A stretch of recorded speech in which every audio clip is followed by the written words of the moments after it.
अब पढ़ते हैं राष्ट्रपति के प्रावधान और उनकी योग्यताएं। तो राष्ट्रपति के प्रावधान एक शॉर्ट ट्रिक के माध्यम से आसानी से ज्ञात कर सकते हैं। जैसे राष्ट्रपति के प्रावधान है आर्टिकल 52 से लेकर 62। देखो, रासमनी पप्पू की योग्यता और शर्तें समान है, तो इनमें सभी आर्टिकल आ गए 52 से लेकर 62। रा का मतलब है राष्ट्रपति होगा, आर्टिकल 52। से का मतलब है संवैधानिक प्रमुख होगा, आर्टिकल 53।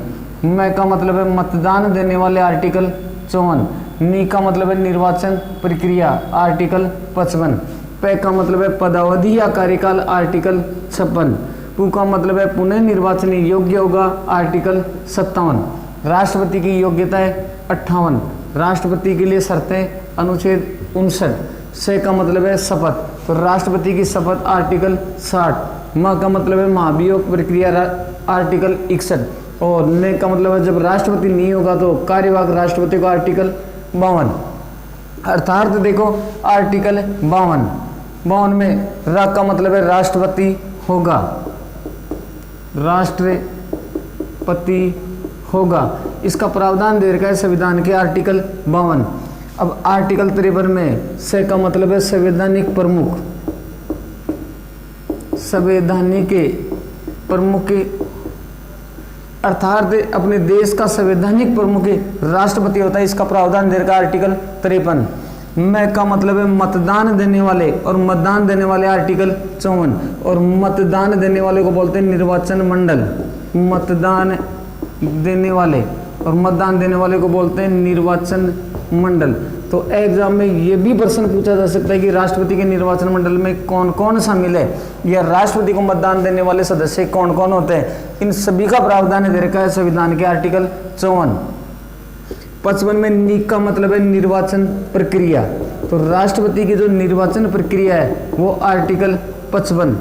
56 में दे रखा है पे का मतलब है पदावधि या कार्यकाल, पदावधि या कार्यकाल, तो राष्ट्रपति के कार्यकाल या पदावधि दे रखी है 56।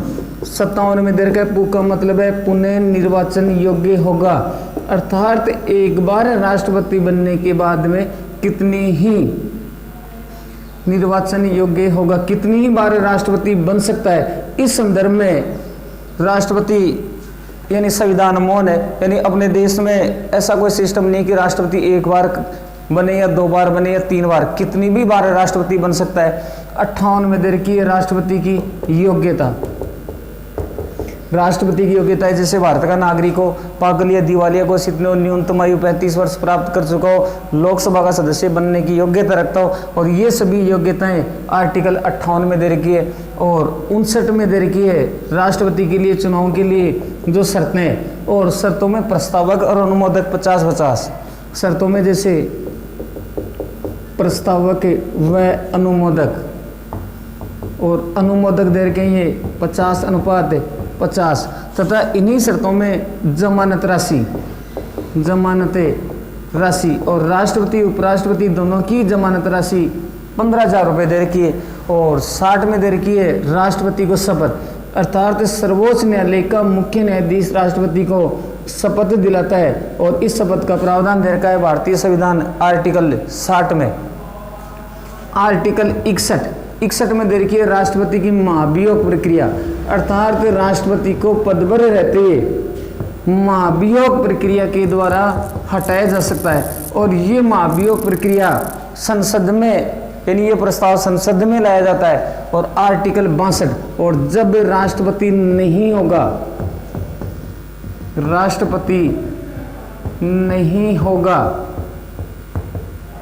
तो कार्यवाहक राष्ट्रपति होगा, कार्यवाहक राष्ट्रपति होगा, अर्थात राष्ट्रपति के प्रावधान आर्टिकल 52 से 62। एक बार और समझना इन्हें।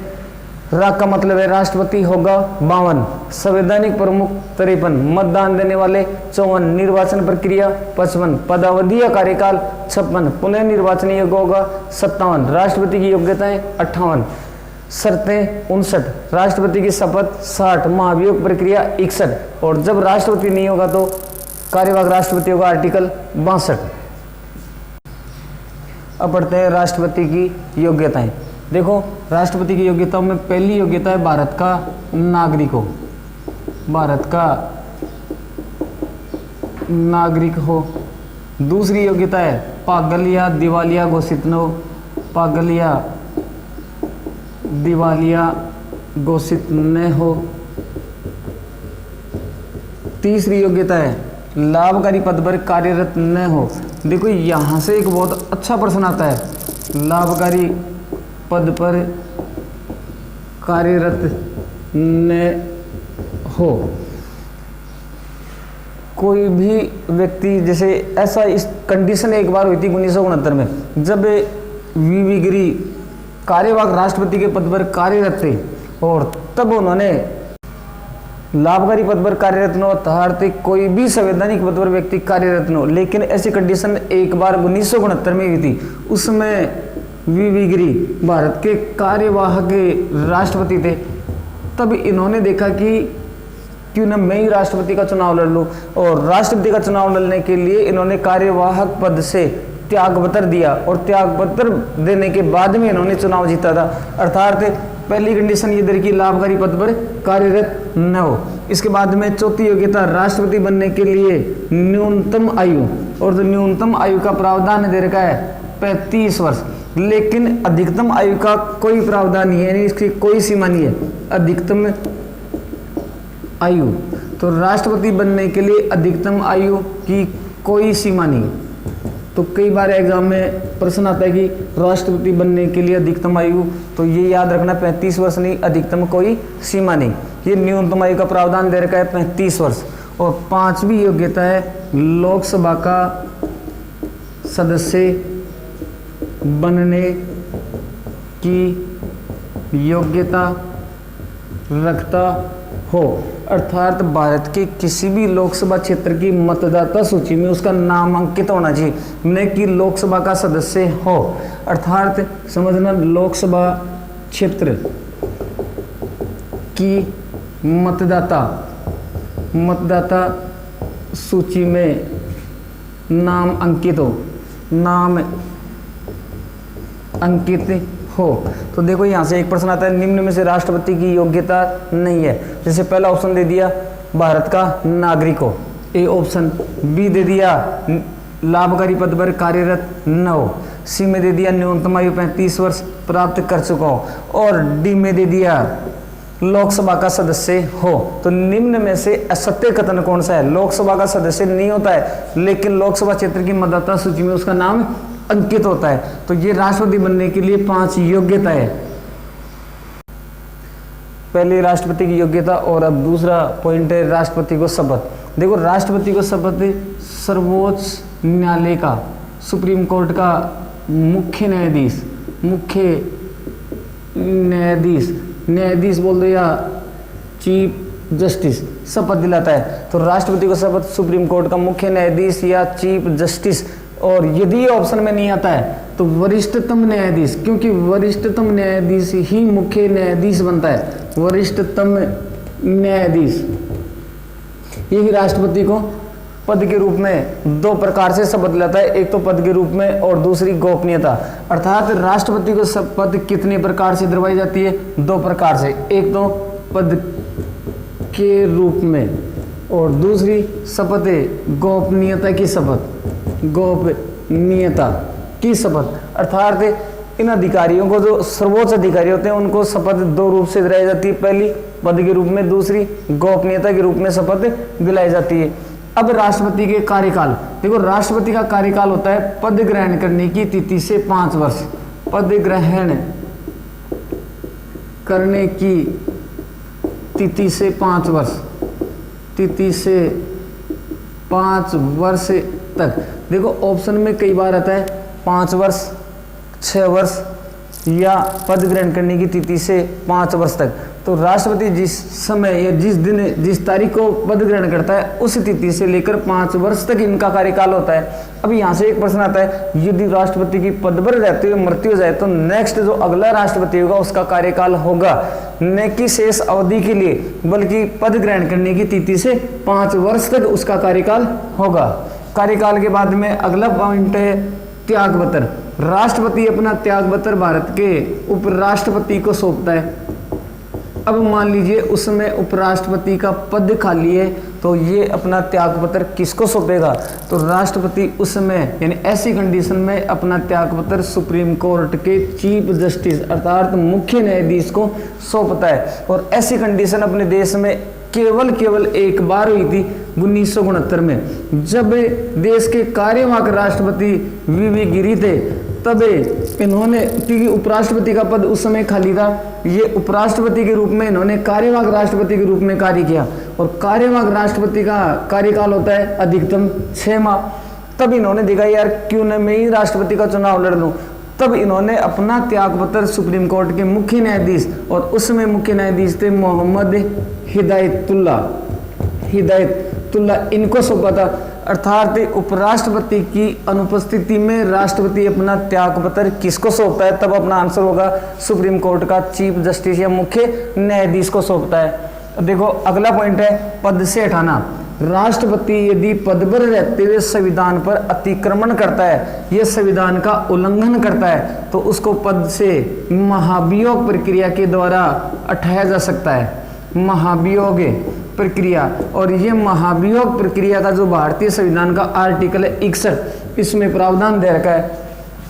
अब राष्ट्रपति को हटाने का प्रस्ताव, जो महाभियोग प्रक्रिया है, वो संसद के किसी भी सदन में लाई जा सकती है। संसद के किसी भी सदन में लाया जा सकता है। अर्थात महाभियोग प्रक्रिया के तहत राष्ट्रपति की महाभियोग प्रक्रिया को हम सविस्तार से समझते हैं। राष्ट्रपति की महाभियोग प्रक्रिया, देखो राष्ट्रपति की महाभियोग प्रक्रिया या महाभियोग प्रस्ताव के संदर्भ में भारतीय संविधान का जो आर्टिकल है 61, इसके तहत महाभियोग प्रक्रिया राष्ट्रपति की विरुद्ध लाई जा सकती है। एक राष्ट्रपति पद पर रहते हुए यदि संविधान पर अतिक्रमण करे, संविधान पर अतिक्रमण, तब उसके विरुद्ध हटाने का प्रस्ताव यानी महाभियोग प्रक्रिया लाई जा सकती है। एक राष्ट्रपति के विरुद्ध महाभियोग प्रस्ताव लाने से पहले राष्ट्रपति को 14 दिन पहले सूचित करना आवश्यक है, और जिसके लिए संसद के 100 सदस्यों के लिखित हस्ताक्षर आवश्यक है। दूसरा, यही महाभियोग प्रस्ताव संसद के किसी भी सदन में लाया जा सकता है। अर्थात समझना, जैसे भारतीय संसद और संसद के 2 सदन है, पहला है लोकसभा और दूसरा है राज्यसभा। मान लीजिए राष्ट्रपति को हटाने का प्रस्ताव सबसे पहले राज्यसभा में ला रहे हैं, तो राज्यसभा में लाने के बाद में इसमें 2/3 बहुमत, 2/3 बहुमत सदस्यों का आवश्यक है। इसके बाद में दूसरे यानी लोकसभा, दूसरे सदन का अनुमोदन आवश्यक है। यदि राष्ट्रपति को हटाने का प्रस्ताव सबसे पहले लोकसभा में ला रहे हैं, तो इसमें भी वही कंडीशन है, 2/3 बहुमत और दूसरे सदन का अनुमोदन आवश्यक है। और इसके आधार पर राष्ट्रपति को पद पर रहते हुए पद से हटाया जा सकता है। लेकिन राष्ट्रपति के विरुद्ध एक बार भी महाभियोग प्रस्ताव संसद में नहीं लाया गया। लेकिन 2016 SSC एग्जाम और 2018 के RS जो प्री एग्जाम, उसमें प्रश्न पूछा जा चुका है कि राष्ट्रपति को हटाने का प्रस्ताव संसद के कौन से सदन में लाया जा सकता है। तब अपना आंसर था किसी भी सदन में, दूसरे ऑप्शन में था लोकसभा और तीसरा था राज्यसभा और चौथा कोई भी सदन नहीं। अर्थात तो अपना आंसर होगा किसी भी सदन में लाया जा सकता है। अगला पॉइंट है राष्ट्रपति का निर्वाचन मंडल, यानी राष्ट्रपति को मतदान देने वाले सदस्य कौन कौन होते हैं। तो इसको समझना ध्यान से। देखो संसद बोल दो, यहाँ पर लोकसभा और राज्यसभा, यह ऑप्शन में लिखा हुआ सकता है, इनकी दोनों की जगह संसद, लोकसभा, राज्यसभा प्लस राज्यों की विधानसभा के निर्वाचित सदस्य राष्ट्रपति को मतदान करते हैं या निर्वाचन मंडल में भाग लेते हैं। लेकिन यहाँ पर विधानसभा का यदि हम जिक्र करते हैं, तो विधानसभा 2 केंद्र शासित प्रदेश, एक है दिल्ली और दूसरा है पुडुचेरी या पांडिचेरी, इनके विधानसभाओं के निर्वाचित सदस्य भी राष्ट्रपति की मतदान प्रक्रिया में भाग लेते हैं।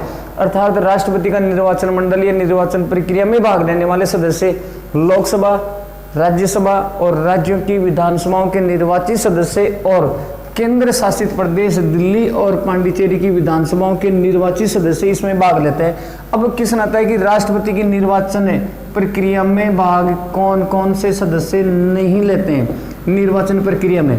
तब देखो ऑप्शन में एक लिखा हुआ है लोकसभा प्लस राज्यसभा के मनोनीत सदस्य। दूसरा दे दिया बी में, देखो राष्ट्रपति की निर्वाचन प्रक्रिया में कौन से सदस्य भाग नहीं लेते हैं, जैसे ऑप्शन में आ गया लोकसभा और राज्यसभा के मनोनीत सदस्य, बी में आ गया लोकसभा राज्यसभा के निर्वाचित सदस्य, सी में दे दिया विधानसभा के निर्वाचित सदस्य और डी में दे दिया कोई नहीं। तो राष्ट्रपति की निर्वाचन प्रक्रिया में मनोनीत सदस्य भाग नहीं लेते हैं। एक तो प्रश्न इस प्रकार पूछा जाता है। दूसरा प्रश्न यदि वो किसी प्रकार यदि चेंज करके पूछे तो समझना ध्यान से। एक तो ये राष्ट्रपति की निर्वाचन प्रक्रिया में भाग लेने वाले सदस्य होते हैं वो जैसे संसद, और संसद में लोकसभा और राज्यसभा इसके दो सदन, इसमें दो प्रकार के सदस्य भाग लेते हैं। एक तो निर्वाचित सदस्य, एक भाग लेते हैं मनोनीत सदस्य। इसी संसद को राज्यों में हम विधानमंडल के नाम से जानते हैं और इस विधानमंडल के दो सदस्य, ये दो सदन है, एक तो विधानसभा और दूसरा है विधान परिषद। इसमें भी दो प्रकार के सदस्य होते हैं, एक तो निर्वाचित सदस्य और दूसरे सदस्य होते हैं मनोनीत सदस्य। अब यहाँ राष्ट्रपति की निर्वाचन प्रक्रिया में भाग लेने वाले सदस्य तो लोकसभा, राज्यसभा और विधानसभा के केवल निर्वाचित सदस्य भाग लेते हैं। तो भाग कौन नहीं लेते हैं, एक तो संसद के मनोनीत सदस्य, एक विधानमंडल के मनोनीत सदस्य इसकी निर्वाचन प्रक्रिया में, और विधान परिषद के निर्वाचित और मनोनीत सदस्य भाग नहीं लेते हैं। अब देखो ये ऑप्शन में जैसे एग्जाम्पल में दे दिया, रोक ले, राष्ट्रपति की निर्वाचन प्रक्रिया में कौन से सदस्य भाग नहीं लेते हैं, तो ऑप्शन ए में दे दिया विधानसभा के निर्वाचित सदस्य, ये भी भाग लेते हैं। बी में दे दिया विधान परिषद के निर्वाचित सदस्य, तो विधान परिषद के निर्वाचित सदस्य या कुल सदस्य जो निर्वाचन प्रक्रिया में भाग नहीं लेते हैं। तीसरा सी दे दिया लोकसभा के निर्वाचित सदस्य और राज्यसभा के निर्वाचित सदस्य, ये राष्ट्रपति की निर्वाचन प्रक्रिया में भाग लेते हैं। अर्थात अपना आंसर होगा विधान परिषद के सदस्य, या लिखा होगा विधान परिषद के निर्वाचित सदस्य, ये राष्ट्रपति की निर्वाचन प्रक्रिया में भाग नहीं लेते हैं। अब देखो एक क्वेश्चन अलग ही प्रकार से पूछा जा सकता है, जैसे राष्ट्रपति के संदर्भ में एक क्वेश्चन ऐसा बनता है कि राष्ट्रपति की महाभियोग प्रक्रिया में कौन से सदस्य भाग लेते हैं और निर्वाचन प्रक्रिया में वो सदस्य भाग नहीं लेते हैं। तो इन दोनों को एक बार दोबारा समझना। राष्ट्रपति की महाभियोग प्रक्रिया में भाग लेने वाले सदस्य होते हैं लोकसभा प्लस राज्यसभा, या बोल दीजिए आप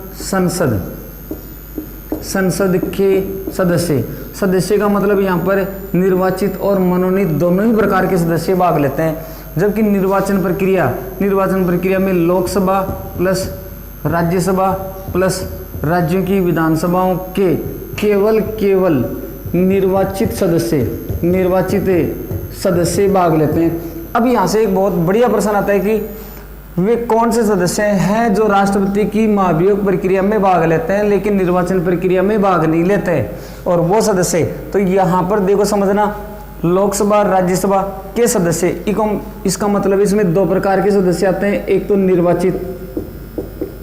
निर्वाचित और दूसरा प्रकार का सदस्य होता है इसमें मनोनीत। अर्थात संसद के मनोनीत सदस्य राष्ट्रपति की निर्वाचन प्रक्रिया में भाग नहीं लेते हैं, ये अपना आंसर होगा। दूसरा, इसी प्रश्न को यदि हम चेंज करते हैं कि वे कौन से सदस्य हैं जो निर्वाचन प्रक्रिया में भाग ले रहे हैं लेकिन महाभियोग प्रक्रिया में भाग नहीं ले रहे हैं, तो समझना ध्यान से, निर्वाचन प्रक्रिया में भाग ले रहे हैं इधर लोकसभा, राज्यसभा और विधानसभाओं के निर्वाचित सदस्य, इधर देखो लोकसभा और राज्यसभा, यहाँ पर विधानसभा कोई ऑप्शन में नहीं दे रखा है, अर्थात विधानसभाओं के निर्वाचित सदस्य राष्ट्रपति की महाभियोग प्रक्रिया में भाग नहीं लेते हैं। तो इस प्रकार दोस्तों ये दो प्रकार के प्रश्न बनते हैं, दोनों का ध्यान रखना है। अगला पार्ट है राष्ट्रपति की शर्तें। देखो राष्ट्रपति की शर्तें दो प्रकार की है। पहली है प्रस्तावक और अनुमोदक।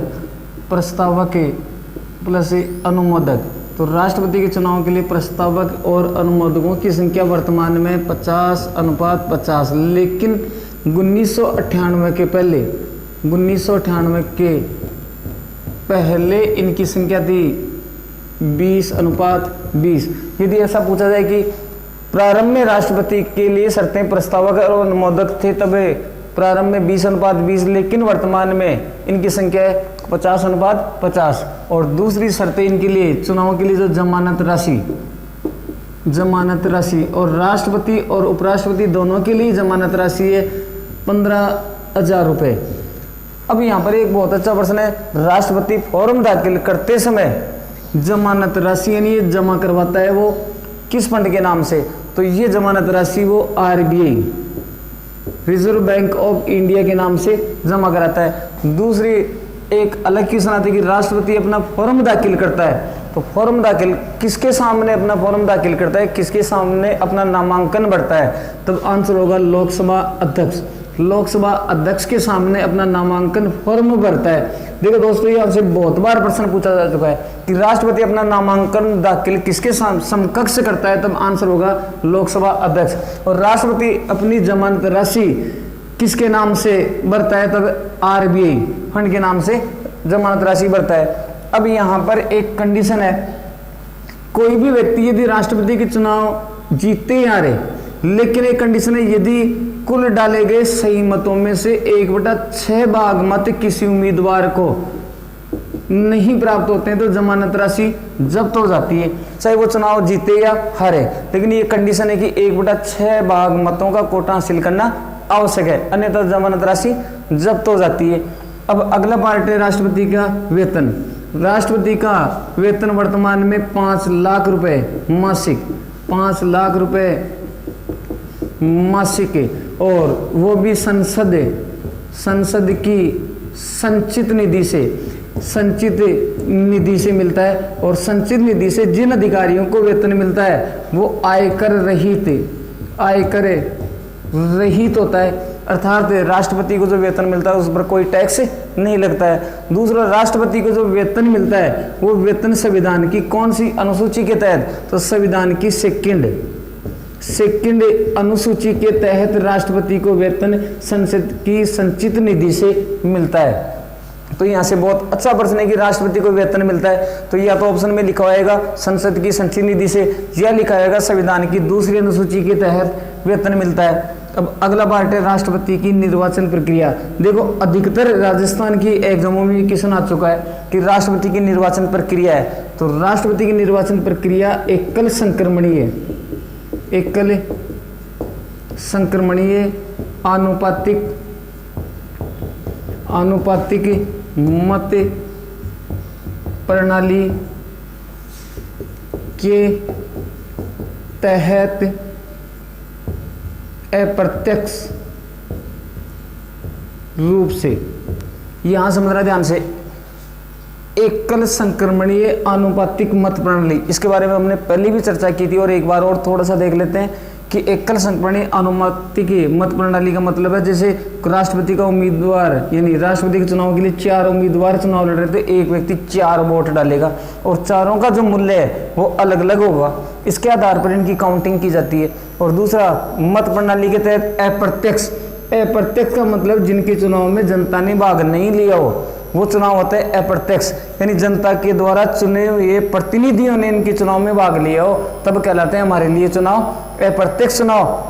जबकि हमारे द्वारा चुने हुए प्रतिनिधि इनको वोट डालते हैं उनके लिए होता है प्रत्यक्ष चुनाव। लेकिन यहाँ पर जनता से संबंधित है तो यहाँ पर क्या लिखा होगा? अप्रत्यक्ष। और अप्रत्यक्ष की कई बार यहाँ पर अप्रत्यक्ष न देकर वो लिख देता है परोक्ष रूप से। देखो दोनों का अर्थ एक ही है, राष्ट्रपति की निर्वाचन प्रक्रिया है, या लिखेगा वो एकल संक्रमणीय आनुपातिक मत प्रणाली के अप्रत्यक्ष रूप से, और यह लिखेगा वो परोक्ष रूप से। अब देखो अगला पार्ट है राष्ट्रपति का निवास स्थान। अगला पॉइंट है राष्ट्रपति के निवास स्थान। देखो निवास स्थान के संदर्भ में सबसे पहले राष्ट्रपति का जो भवन है वो कब बनाया गया, किसके द्वारा बनाया गया और वर्तमान में कहाँ स्थित है। तो राष्ट्रपति के निवासी स्थान के संदर्भ में देखो 1911 से 1927 के मध्य एडविन लुट्विन के द्वारा दिल्ली में स्थित रायसीना की पहाड़ी पर निर्मित भवन है, राष्ट्रपति का निवास स्थान है। इस राष्ट्रपति भवन का उद्घाटन करने वाले जो पहले व्यक्ति थे उनका नाम था लॉर्ड इरविन। अर्थात राष्ट्रपति भवन में रहने वाले जो प्रथम व्यक्ति थे उनका नाम था लॉर्ड इरविन। अब वर्तमान में राष्ट्रपति का निवास स्थान है, ऑप्शन में ये आता है। तो वर्तमान में राष्ट्रपति का निवास स्थान 3 जगह है। कितनी जगह? 3। पहला दिल्ली, दूसरा हैदराबाद और तीसरा निवास स्थान है शिमला। अर्थात वर्तमान में राष्ट्रपति के निवास स्थान 3 जगह, दिल्ली, हैदराबाद और शिमला। अब समय के अनुसार यदि पूछता है कि राष्ट्रपति का निवास स्थान ग्रीष्मकालीन पूछ सकता है या शीतकालीन निवास स्थान, तो देखो राष्ट्रपति का जो शीतकालीन निवास स्थान है और शीतकालीन है हैदराबाद। शीतकालीन। राष्ट्रपति का ग्रीष्मकालीन जो निवास स्थान है शिमला, ग्रीष्मकालीन। और राष्ट्रपति का जो निवास स्थान मानसून कालीन, और मानसून कालीन जो निवास स्थान है वो दिल्ली। अर्थात वर्तमान में राष्ट्रपति के निवास स्थान 3 जगह है, दिल्ली, हैदराबाद और शिमला। लेकिन यदि राष्ट्रपति भवन का नाम दिया है तो इसका निर्माण करवाया था 1911 से 27 के मध्य, और अंग्रेज इंजीनियर था, उसका नाम था एडविन लुट्विन। और ये राष्ट्रपति भवन का निर्माण दिल्ली में स्थित अरावली की पहाड़ियों का जो अंतिम छोर है यानी रायसीना की पहाड़ी पर निर्मित भवन और राष्ट्रपति का निवास स्थान है। और इसमें रहने वाले जो प्रथम व्यक्ति थे लॉर्ड इरविन। अर्थात राष्ट्रपति भवन का उद्घाटन करने वाले व्यक्ति कौन थे? Lord Irwin. अब देखो यहां से 2 प्रकार के प्रश्न पूछते हैं, एक तो एग्जाम में क्वेश्चन आता है, एक तो शिलान्यास और एक क्वेश्चन आता है उद्घाटन।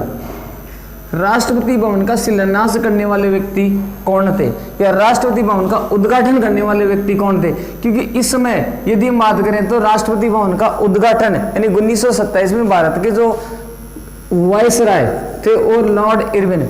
लेकिन इस समय 1911 में जब राष्ट्रपति भवन का नींव रखी गई उस समय भारत के जो वायसराय थे उनका नाम था लॉर्ड हॉर्डिंग्स। इनके द्वारा राष्ट्रपति भवन का शिलान्यास किया गया और जबकि उद्घाटन किया गया था वो लॉर्ड इरविन के द्वारा किया गया था।